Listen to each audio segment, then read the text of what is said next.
حضرت شاہ فریدالدین اتار رحمۃ اللہ علیہ کہتے ہیں میں بڑا مہنگا کاروبار کرتا تھا، عطر بیچتا تھا۔ مہنگا کاروبار ہے نا، عرب شریف کے اندر آپ جائیں تو جہاں سونے والی دکان ہوتی ہے اس کے ساتھ خوشبو والی دکان ہوتی، مکہ مکرمہ میں دیکھ لیں، مسجد نبوی میں دیکھ لیں، مہنگا کاروبار ہے۔ اور اب میرا بزنس تھا، کاروبار تھا۔ تو آپ فرماتے ہیں کہ ایک دن ایک بزرگ آ گئے، انہوں نے ایک شیشی دیکھی، خوشبو سونگی، دوسری، تیسری، چوتھی۔ اچھے سیل مین آگے بڑھ کے خود کہتے ہیں آپ کو کیا چاہیے؟ میں نے بھی کہا بابا جی کیا چاہیے مجھے بتائیں، کیا دیکھ رہے ہیں؟ تو بابا جی بڑے دھیمے، ٹھنڈے اور حوصلے والے لہجے میں کہنے لگے، پتر دیکھ رہا ہوں تیری جان بڑی مشکل سے نکلے گی۔ تو میں نے کہا وہ کیوں؟ کہنے لگے اتنی مہنگا مہنگا تو نے مال جمع کیا ہے، کبھی مرنے لگے گا تو یہ یاد آئے گا، کبھی وہ یاد آئے گا، کبھی سادہ کر لیں، اس کو سادہ کر لیں، کبھی اس سوسائٹی والا پلاٹ یاد آئے گا، کبھی ادھر والا یاد آئے گا، کبھی لاہور والا یاد آئے گا۔ کہاں مرنے کو جی چاہتا ہے؟ اور پھر ایک اور دھوکہ ہے، میں بچوں کے لیے کر رہا ہوں۔ بچوں کے نام تو ایک دھیلا بھی نہیں، وہ تو سارا آپ کے اپنے نام ہے۔ ایسے ہی بہانہ بنایا ہوئے بچوں، کس بچے کے نام؟ بچے نے تو 50 دفعہ کہا ہے کہ وہ ایک دکان بیچ دو، میں نے کام کرنا ہے، تو ابا کہتا مراں گا تو تاں بکے گی۔ کہاں بچوں کے لیے؟ کون کہتا ہے بچوں کے لیے؟ یہ تو خواہشات ہیں جن پر ہمارا اپنا قبضہ ہے، ہر کنجی تو ہماری جیب میں۔ کون کہہ رہا ہے؟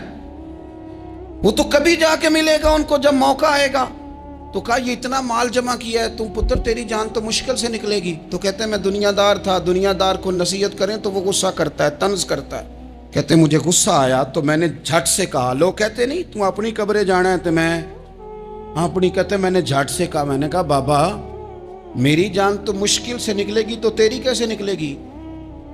تو کہتے ہیں بابا جی کہنے لگے پتر ادھر آنا ذرا۔ تو میں کاؤنٹر کے اوپر سے ہو کے بابا جی کے پاس آیا، وہ میری دکان کے فرش پہ لیٹے، کعبے کو منہ کیا، کلمہ پڑھا اور ان کی روح پرواز کر گئی۔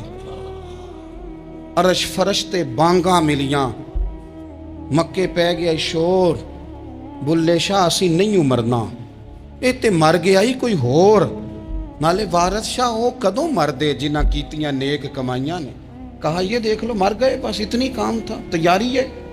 امام غزالی کا آخری وقت تھا نا تو انہوں نے وضو کیا، غسل کیا، خوشبو لگائی، اپنے ہاتھوں سے چادر بچھائی، پھر تکیہ رکھا، پھر لیٹے، پھر حضور پہ درود پڑھا، اور پھر کہنے لگے رب اگر تیری مرضی ہے تو غزالی بھی تیرا تیار ہے۔ بس یہ جملے زبان پہ تھے اور روح پرواز کر گئی۔ موت کو سمجھے ہیں غافل اختتام زندگی، یہ ہے شام میں زندگی پھر صبح دوام میں زندگی۔ عزیز بھائیو، ہم نے نا بڑی آسائشیں جمع کر لی، بڑا کچھ اپنی عقل کے زور پر ہم نے اکٹھا کر لیا۔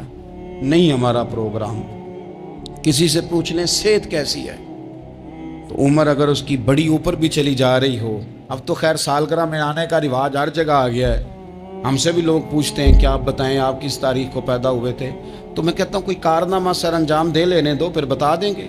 ابھی تو کچھ کر نہیں سکے، کچھ بتائیں گے تو کچھ دن بھی منا لیں گے، ابھی تو لگتا ہے کہ بڑا وقت ضائع ہو گیا ہم سے۔ تو عزیز بھائی کوئی نہیں کہتا کہ اب ٹائم آ گیا ہے، شوگر ہو گئی ہے، بلڈ پریشر ہو گیا ہے، طبیعت خراب رہتی ہے، فلانا مسئلہ ہو گیا ہے۔ تو تمنا موت اور موت کا ڈر اور نہ مرنے کا ارادہ اور دنیا سے دل کو لگا کے رکھنا اور ہر وقت جینے کی خواہش پیدا کرنا اور ہر وقت حلمی مزید کی دوڑ میں رہنا، وہ لوگ اس لیے تیار رہتے تھے، دعائیں مانگتے تھے شہادت کی، کہ انہوں نے نا دنیا بنائی نہیں تھی۔ حضرت عمر نے تو دوسرا کرتا نہیں پہنا ساری زندگی، وہ جو مکان آ رہا تھا وہی چل رہا تھا، وہ تو تھوڑے پہ قرضہ تھا ان پہ، لیکن ہر نماز کے بعد صحیح بخاری میں موجود ہے وہ دعا مانگتے تھے، اللہم ارزقنی شہادتا فی سبیلک، یا اللہ ایسا نہ ہو میں تبھی موت چلا جاؤں، مجھے اپنے رستے میں شہادت کی موت دینا۔ ہر نماز کے بعد دعا مانگی جا رہی، لیکن شہادت والی موت کی نہیں، شہادت والی موت، اللہم ارزقنی شہادتا فی سبیلک۔ اور مالک مدینہ چھوڑنے کو دل نہیں کرتا، یا اللہ شہادت کی موت دینا اور دینا بھی اپنے نبی کے شہر کے اندر، یہیں رہوں، یہیں میرا مدفن بنے۔ اللہ نے انہیں موقع دیا۔ آپ دیکھیں نا ان لوگوں کا دل کرتا تھا۔ حضرت خالد بن ولید رضی اللہ تعالیٰ عنہ ساری زندگی میدان میں گزاری، پورے جسم میں 1 انچ جگہ باقی نہیں تھی جہاں زخم نہ ہو، ساری زندگی میدان میں رہے، لیکن آخری وقت روتے تھے، فرماتے تھے اس کی بے نیازی دیکھو، میں شہادت کے لیے میدان میں رہا لیکن شہادت میرا مقدر ہی نہیں تھی۔ اور پھر آخری وقت بھی فرمایا میرا گھوڑا، میرے کپڑے، میری زرہ، میری تلوار یہ کسی مجاہد کو دے دینا، چلو میں اب جہاد میں نہیں ہوں تو میرا سامان تو جہاد میں رہے، کسی مجاہد کو دینا۔ ان لوگوں نے جتنی محنت کی نا مرنے کے بعد کے لیے کی، مرنے کے بعد کے لیے، زندگی کا جو دوسرا پل ہے اس کے لیے کوشش کی۔ وہاں انہوں نے صدقات جمع کرائے، خیرات جمع کرائے، عبادات جمع کرائیں، حسن اخلاق جمع کرایا، اچھا سلوک جمع کرایا۔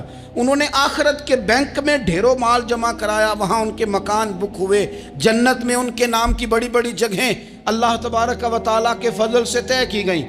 تو پھر انہیں وہاں جانے میں کوئی دشواری بھی نہیں تھی، انہیں کوئی مشکل نہیں تھی، وہ تیار تھے۔ لیکن چونکہ ساری محنت ہی دنیا کے لیے ہے، وہ جو خاص ایک آخرت پر مسلمان کا ایمان اور یقین اور تیقن تھا، اس طرف ہمارا مزاج نہیں۔ آپ دیکھیے حضرت ملک الموت اسرائیل علیہ السلام نا حضرت ابراہیم علیہ السلام کی روح قبض کرنے کے لیے حاضر ہوئے، تو کہا جناب چلیے آپ کی روح لینے آیا ہوں۔ تو حضرت ابراہیم علیہ السلام فرمانے لگے اسرائیل، یہ قاضی ثناء اللہ صاحب پانی پتی رحمۃ اللہ علیہ نے اس کو تفسیر مظہری میں لکھا ہے۔ حضرت ابراہیم خلیل اللہ علیہ السلام فرمانے لگے اسرائیل، کیا کوئی خلیل بھی اپنے خلیل کی روح قبض کرتا ہے؟ واتخذ اللہ ابراہیم خلیلا، اللہ نے تو مجھے دوست بنایا، دوست ہو کے دوست کی روح قبض کرنے جا رہا ہے۔ حضرت اسرائیل نے ارادہ چھوڑا اور حضرت ابراہیم کا وہ جملہ لے کے رب کی بارگاہ میں حاضر ہوئے۔ عرض کی مالک جناب ابراہیم علیہ السلام نے فرمایا ہے کہ اللہ کی بارگاہ میں عرض کرو کہ مالک کیا کوئی خلیل بھی اپنے خلیل کی روح قبض کرتا ہے؟ تو رب کریم نے فرمایا اب میرا بھی پیغام جا کے جناب ابراہیم کو دے دو، ان سے جا کے کہو رب فرماتا ہے کیا کوئی خلیل بھی اپنے خلیل کی ملاقات کو ناپسند کرتا ہے؟ آپ کو تو ملنے کو بلا رہے ہیں، موت تو ایک پل ہے، یہاں سے گزریں گے تو جا کے محبوب سے ملیں گے، تو کیا کوئی خلیل بھی ناپسند کرتا ہے کہ وہ اپنے خلیل سے ملاقات نہ کرے؟ حضرت سیدنا اسرائیل علیہ السلام پیغام لے کے آئے اور کہا ہے اللہ کے خلیل رب فرماتا ہے کیا خلیل بھی خلیل کی ملاقات کو تو حضرت ابراہیم تو کھول کے روئے، کہنے لگے اب دیر نہ کر، اب ذرا جلدی کر، اب ذرا جلدی لے جا۔ اور میرے نبی پاک صلی اللہ علیہ وسلم نے فرمایا، سیاستہ میں حدیث ہے، فرمایا تم میں سے جو رب سے ملنے کو پسند کرتا ہے نا، جو اللہ سے ملنے کا شوق رکھتا ہے نا، اللہ بھی اس کی ملاقات کو پسند فرماتا ہے۔ تم میں سے جو رب سے ملنے کا شوق رکھتا ہے، اقبال کیا کہتے ہیں؟ کہتے ہیں تیرے عشق کی انتہا چاہتا ہوں، تو میری سادگی دیکھ میں کیا چاہتا ہوں، میرا ذرا سا تو دل ہے مگر شوق اتنا، میں وہی لن ترانی سنا چاہتا ہوں۔